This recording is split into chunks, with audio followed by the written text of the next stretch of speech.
architectural or historical character that's been found by a designation. And when in making a determination about whether a building does qualify for landmark status, the commission holds a public hearing like this one, and to consider the testimony of all interested parties, the owner of the property in question, the public that's here today, elected officials, citizens, everyone. And that's why I'm gratified that there is a turnout like this, and we look forward to the proceedings. And I'm aware that this designation has been, or proposed designation has generated a lot of discussion about the property and its potential use or current use or future use. And let me emphasize that in deciding whether to designate the building, this building or any other building, the commission is required, here's our standard, to determine whether the building in question, and here I quote from the landmarks law, quote, has a special character or special historical or aesthetic interest or value as part of the development, heritage, or cultural characteristics of New York City, New York State, or the nation. God bless. Issues regarding how this building or any other site is used are not relevant to this proceeding or those determinations. So again, this is the second step of the formal process. There's a calendaring, there's a public hearing, and then ultimately there is a vote, a decision by the commission to designate or not to designate. And this building, a Renaissance Italian palazzo-style building constructed circa 1857, 1858, the question would be whether it has the special architectural, cultural, again, quoting the statute, or historic characteristics that would warrant designation. So I want to again thank you all for being here. Thank President Jennifer Rabb, one of my distinguished predecessors as chair of the Landmarks Commission, the president of Hunter College. She was up here a moment ago to greet us. She has very graciously allowed us to utilize this space today and has given us the opportunity to work with her staff at Hunter College and our staff at the Landmarks Commission, many of whom are here today, to ensure that we have a smooth proceeding. So I want to again thank Jennifer and everybody at Hunter. They've been remarkable, and I greatly appreciate it. And now I'm going to turn over, as we always do, at this stage of the public hearings, turn over to Mary Beth Betts, to my left, the Director of Research at the Landmarks Preservation Commission, who will provide a brief presentation about some of the reasons why 45 Park Place may merit designation. That's, in other words, why it was calendared, what presumptive or threshold tests were met to even bring us to this stage. And at that point, after that's concluded, we'll begin calling people up to these two microphones to testify. Mary Beth. Okay. Good afternoon, Commissioners. The item before us proposed for public hearing is LP 2434, 45 to 47 Park Place building at 45 to 47 Park Place, Manhattan. The landmark site is Borough of Manhattan Tax Map, Block 126, Lot 9 in part, consisting of the portion of the lot bounded by a line beginning at the southeastern corner of the lot, running westerly along the southern lot line 54 and 5 inches to the southwestern corner of the 45-47 Park Place building, thence northerly along the exterior of the western wall of said building, and parallel with the easterly side of West Broadway to the northern lot line, thence easterly along the northern lot line to the eastern lot line, then southerly along the eastern lot line to the point of beginning. Completed in 1857 to 58, this 5-story store and loft building is a fine example of the Italian Renaissance-inspired palazzi that flourished from the 1850s through the 1870s in the former textile and dry goods district on and around Broadway near City Hall Park. It was constructed for Paul Spofford and Thomas Tillotson, proprietors of one of the city's most prominent shipping firms. As you can see on the map, while number 45 to 47 Park Place shares a large tax lot with another building, only 45 to 47 Park Place is being considered for landmark designation. By drawing upon the architectural vocabulary of the Italian Renaissance palazzo, the builders of mercantile structures like 45 to 47 Park Place sought to project an image of prestige and economic power. The building retains much of its historic fabric, including its original ground floor Corinthian colonnade cast by Daniel D. Badger and Company, Its stone-faced upper floors appear much as they did when the building opened, featuring molded window surrounds, molded projecting lintels, bracketed sills, and second-floor balconettes with faux-turned balusters. Flanking the building's simple, continuous cornice are two scrolled brackets. It also retains many of its historic, likely original, 2-over-2 double-hung windows, although their glazing has been painted. Alterations include the replacement of its storefront infill and the installation of a metal fire escape, which probably dates from the early 20th century. Okay, thank you very much, Mary Beth. And now a couple quick housekeeping, if you will, details before we get started. The owner of the building has the prerogative, as we customarily at the commission, to testify first or in the middle or at the end, whatever he or she or it shall choose, and they are going to have elected to testify first, and I'll call them in a moment, and then go right to members of the public, elected officials, and others who are here and who sign up, and to the extent possible, call everyone in the order in which the sign-up occurred. And again, we have a 3-minute, and I hope everyone will listen carefully and abide by the proposed 3-minute rule, and if possible, 2 minutes, whatever you can do, and we will notify everyone with a shout out of some kind, modest, when the 3 minutes has expired. And hopefully everyone, the more people adhere to that rule, the more people have the opportunity to speak. And I'll be calling people up in groups of 5 roughly. We'll see how this works out. Go to the mics, have the testimony, call more people, and sort of work through it that way. And I ask that anybody who goes to the mics to speak will state your name clearly for the record. So we're transcribing all this, of course. We want an official record. And after you've spoken, clear the aisle, as it were. And we are here again at the sufferance of Hunter College. We have the auditorium from 2 to 5, 3 full hours. We will hopefully get a lot done during that time. We'll have a lot of information and a lot of people to listen to, a lot of points of view, and looking forward to it. And at 5, when we begin to wind down and close the hearing for today, we will keep open the record on this matter because of its, because the importance of the issue, and we'll keep it open, that record, until the close of business next Tuesday, July 20th, so that anyone who either hasn't had a chance for whatever reason today or because of the weather wasn't able to get here or anything like that will be encouraged and are encouraged to submit written testimony. Becomes part of the record, can be mailed, faxed, emailed, and as long as we receive it by the close of business on the 20th, it's part of our deliberation and part of our record. Again, there are people here from the staff of Hunter and the Landmarks Commission and others who are here to basically make the meeting run well. They're here. If you need any information from them, either get it at the desk outside or for anyone in the room. And with that, let's get started on the public hearing. And Shelley Friedman is the first name I have on top. He is counsel for the owner, and would invite him to come to that microphone. And then after him will be Sharif El-Gamal, Nathan Riddle, Muzaffar Chisti, and that would be the owner's component. Proceed. Thank you, Mr. Chairman. Good afternoon, Commissioner. Shelley Friedman, Friedman and Gottbaum, representing Soho Properties, which is the owner of the site. We're here today to continue a discussion that began with the Commission and the staff on January, following Mr. El-Gamal's notification from the staff that the property had been considered in 1989 for designation. This was not something that he understood before he purchased the property. And so we met with the Commission, and we requested that this be put on a calendar so that, pursuant to your procedures, it could be heard and hopefully removed. We are opposed to the designation, obviously, because we're here today looking forward to it being removed as a potentially as a designated, proposed for designated site.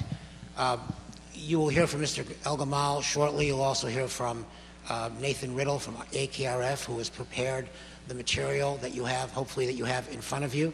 You also have a letter from Imam Faisal indicating his regret that he could not be here today. We know that it is not sufficient to come to the Commission and say that, well, you designated this and proposed this for designation in 1989, and you haven't done anything with it since, and therefore that is supposed to lead to the conclusion that it should be passed on as a individual landmark. But the record here is something that's quite different. The record here suggests that you have considered this property in one fashion or another many times since 1989. The detailed consideration of Tribeca West first, then that being adopted, and then 3 other Tribeca historic districts being adopted shortly after that. This property was on a master list of those properties that you considered for the historic district, but it was not included in any of those historic districts.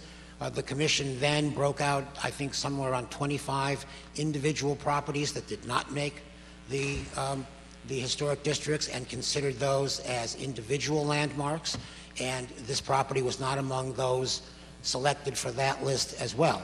And you have continued to look at the sites in this neighborhood as individual landmarks as recently as 2 years ago without any reflection or turning back to this property for potential consideration. So we think that all of that in total indicates that is consistent with what we're about to present to you in our testimony, that this property, in your minds in the past and now from our submission, does not rise to your standards for individual landmarking. Our report will compare this property to the other individual landmarks in and around Tribeca, and we think it falls far short. It is not sufficient for a building to share generic attributes with other buildings in historic districts or with other individual landmarks. Clearly, this building does share those attributes, but they are neither exemplary or unique or celebratory or historically significant to the extent that the other buildings that you have proposed for individual designation in this part of Manhattan. So we're going to ask that you listen carefully to our professional testimony and that you read our record, and that you conclude that the building does not rise to the standards for individual landmarking, and that you so inform the property owner so that this 20-some-odd year proposed designation can come to a conclusion. I'm happy to answer your questions either as a group or individually. Thank you. Okay, thank you very much. Sharif El-Gamal, and then Nathan Riddle.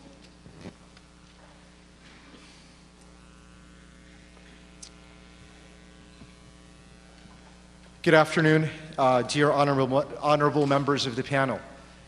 I'd like to thank Hunter College for allowing us to use their facility today. Please identify yourself by name, please. Sharif El-Gamal. Okay, thank you. Good. Excuse me, sir. I'd like to thank Hunter College for allowing us to use this facility today. I would also like to thank the NYPD for their support and for coming out today and also being a part of this. My name is Sharif El-Gamal, and I am the chairman and CEO of Soho Properties, the owner of the site since 2009. I want to thank the Commission for its time, its administration of the hearing, and its attentiveness to this issue. Let me tell you why I'm here. I'm opposed to the designation of 45 Park Place as a landmark. I could find no evidence of the Commission's interest in this building over the 5 years it took to purchase it. Had I been aware of the 1989 hearing, I would have hired AKRF then to research its history. I have done so for this hearing, and you will hear from Mr. Riddle in just a moment. I have done so, having read the report, I feel even more strongly that this building does not meet the Commission's standards as an individual landmark. I say this as a proud owner of other properties in historic districts, and I value and appreciate your role in preserving them. This building, however, was purchased for the express purpose of replacement. Just a word on that. I am a member of the Muslim congregation that prays at 45 Park Place and has prayed in Lower Manhattan for the past 5 decades. I was born in Brooklyn and raised in Manhattan and Long Island. As a Muslim American and a businessman, I am proof of the American dream. I have worked in Lower Manhattan for many years now, and am fully committed to giving back to this city which has given me so much. Indeed, many of our supporters stand behind this project because they recognize the value of this project to the future of New York. But more than that, I am the father of 2 beautiful girls. I try to spend as much time as I can with them, which as New Yorkers know, is easier said than done. In this week's Jewish Week newspaper, the daughter of an interfaith marriage with a Jewish mother and a Muslim father noted that there isn't a clear place in New York to learn about Muslim cultural heritage. It is my hope that this project becomes that kind of space, and more than that, a service to all New Yorkers. I want my daughters to know that giving back must be a part of who they are, and that being a Muslim and serving our fellow citizens goes hand in hand. I think a lot about their future and about the future of the city that they are growing up in. We are honored to have the Community One board as neighbors and friends who have moved me with their support in the deepest sense of gratitude and respect. Their support... He's testifying. Everybody will have an opportunity to testify. Their support upholds the values and beliefs that our great nation was founded upon. They have also voted unanimously to recommend against landmark status for this property because they understand the importance of this project to revitalizing New York. I want to thank our supporters, starting with Manhattan Borough President Scott Stringer and Councilwoman Margaret Chin, Congressman Jerry Nadler, Governor Patterson, Attorney General Andrew Cuomo, Mayor Michael Bloomberg, State Senator Daniel Squadron, Councilman Robert Jackson, and all their respective staff. I want to thank the Commission for its time and attentiveness to this matter. In closing, I especially want to thank Imam Faisal Abdul Rauf and his wife Daisy Khan for all they have taught me, for the wisdom they have shared with me, and the tremendous personal sacrifices they have made in working to develop a vibrant model for a successful and integrated Muslim American community. Thank you very much. Thank you very much. Nathan Riddle. Nathan Riddle, please.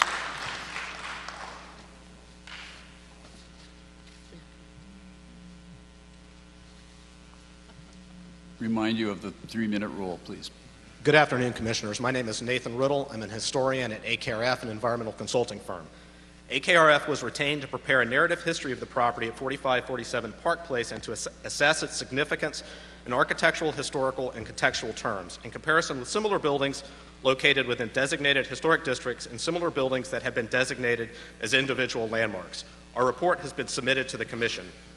In summary, our report concludes that the 4547 Park Place building does not appear to possess a special character or special historical or aesthetic interest such that its demolition would result in the removal of a building with a unique history or design in New York City. Our assessment is based on the following. 4547 Park Place is a typical store and loft building from the 1850s. The cast iron storefront, stone upper floors, and Italian palazzo style are not unique. 4547 Park Place does not represent the work of a prolific developer and is consistent with the many other extant store and loft buildings that were constructed without a specific tenant in mind. The cast iron storefront is not stylistically unique or an especially early or late work of Daniel Badger's architectural ironworks. Further, this building is not unique for its cast iron storefront or connection to Daniel Badger.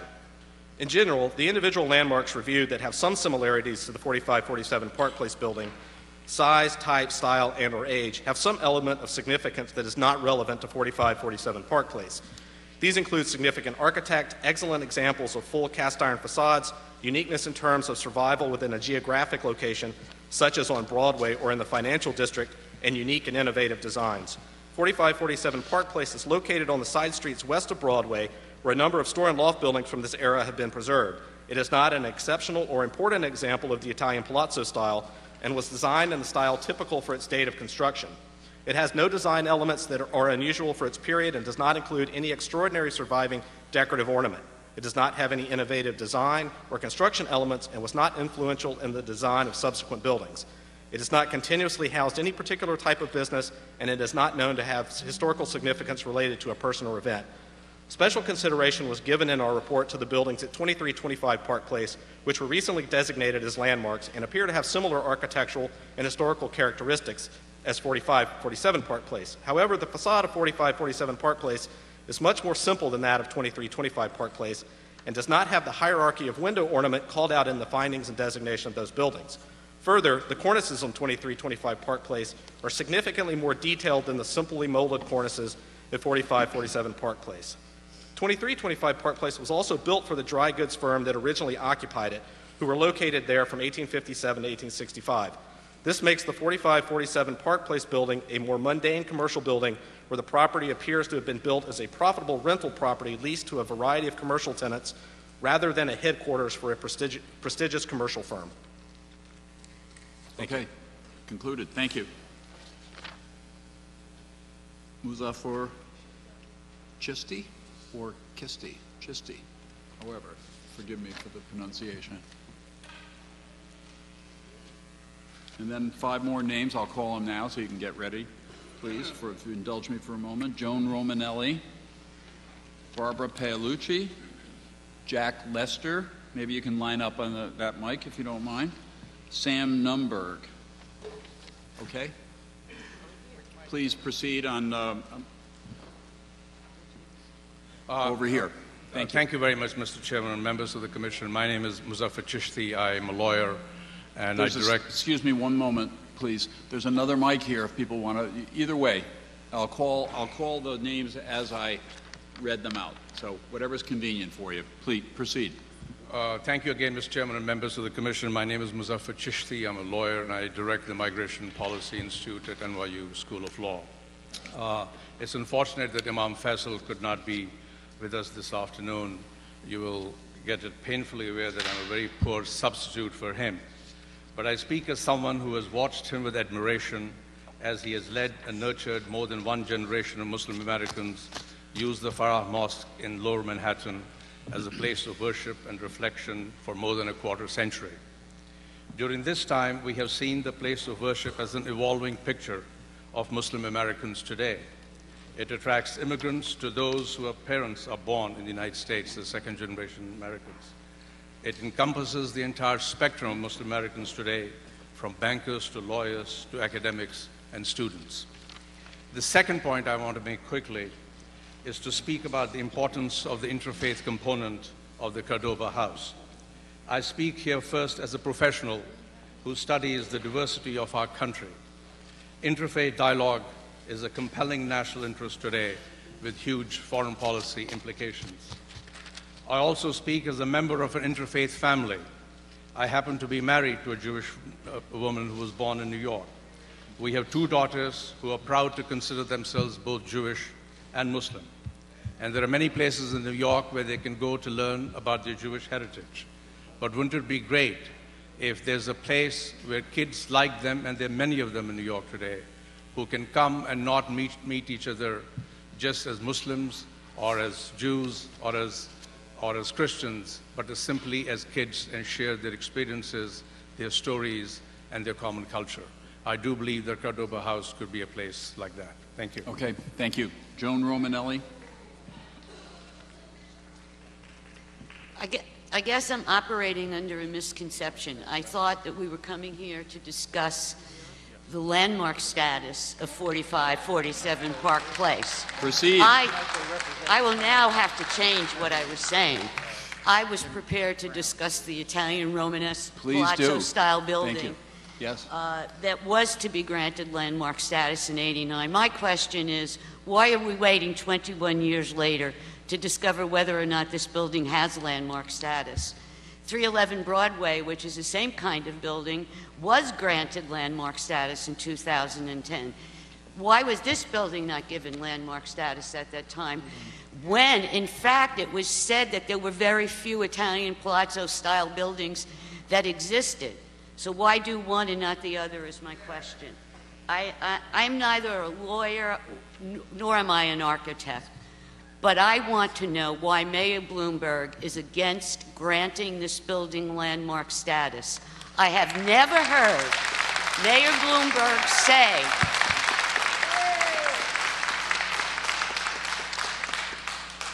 I have never heard from Mayor Bloomberg's mouth why this building should not be granted landmark status.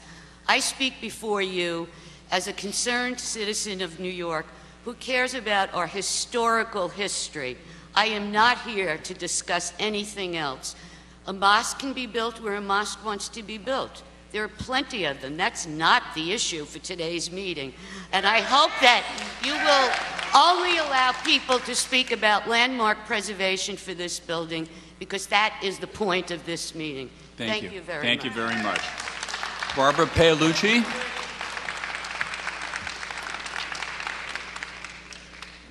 Well, I guess I'm going to take this a little bit in a different direction. I think that you guys should grant landmark status to this building for a number of reasons. Not only its architectural value, but its historical value.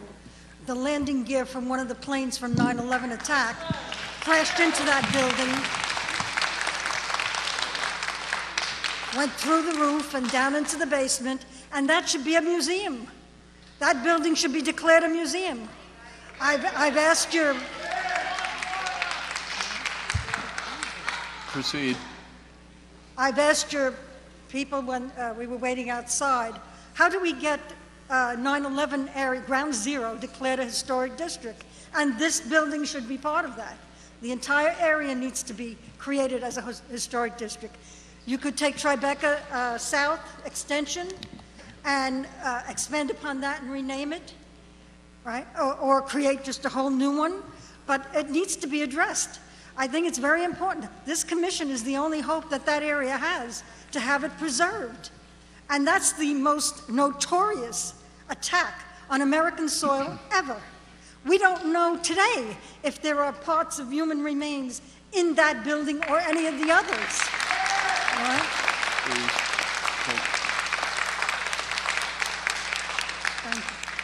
So I say to you, it's not only all of the things that people can say about the wonderful cast iron buildings, and my personal opinion is that every one of them should be preserved.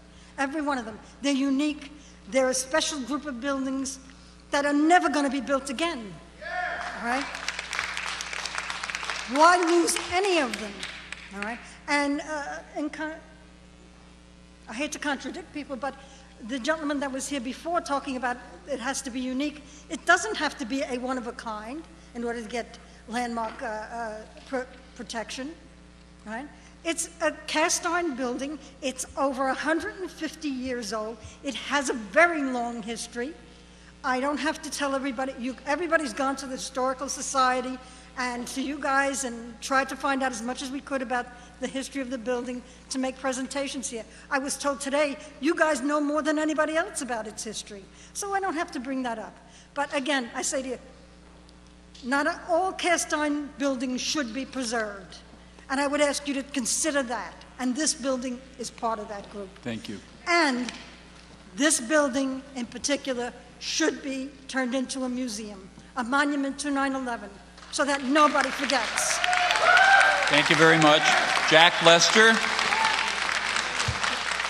Jack Lester, and then we're going to have Sam Nunberg, and then I'll call a few more names. Please, if you'd move away from the mic, or we can go over here if this is Mr. Lester. I'm not sure. Good afternoon, Please. members of the Commission. Again, I would like to thank the Commission for holding the hearing in a place where the public can participate. And in that realm, in that regard of public participation, I would ask that the record be kept open. I agree. I've heard what you said about the record being kept open for 1 week. But I would ask that the record be kept open until the full community board has had an opportunity to consider landmark status, not just the committee, but the full community board. And the reason for that is that since 1989, the community board has advocated landmark status. Much of the research, much of the record that you have has been prepared and worked on by the community board. So give the opportunity that's deserved. Let the community board have a full public hearing. Let democracy rule. That's the American way. Now, I'd like to say that I represent Tim Brown, who is a surviving firefighter on September 11th. He was actually there. He participated. He was a first responder. And in the memory of those people who perished on September 11th, and out of respect to the family, families of the victims and the survivors, this building by itself, because of what has been said by the previous speakers and others, deserves landmark status. Now, this commission is aware that there's much precedent for giving buildings that have unique historical value landmark status, putting aside the architectural value and the uniqueness that the community board has worked on.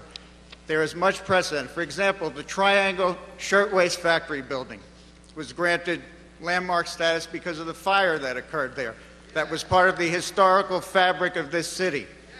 The Margaret Sanger Clinic was granted landmark status because of that contribution to birth control and all the issues that came through the right to abortion movement. Also, the Stonewall building, because of what that contributed to gay rights in this city. And the building that was bombed by the Weather Underground was granted landmark status.